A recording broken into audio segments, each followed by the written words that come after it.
Hidup ini memang melelahkan,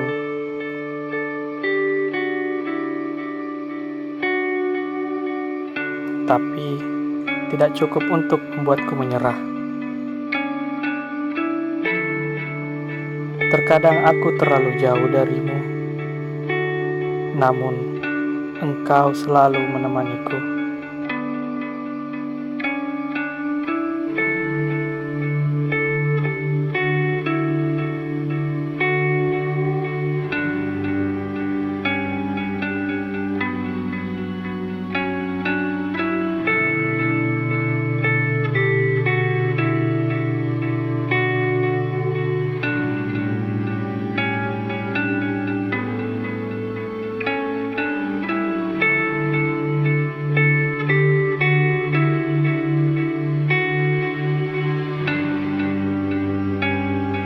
Terima kasih, sahabatku.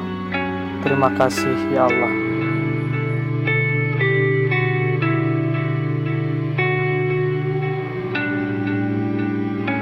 Selamat menunaikan ibadah puasa.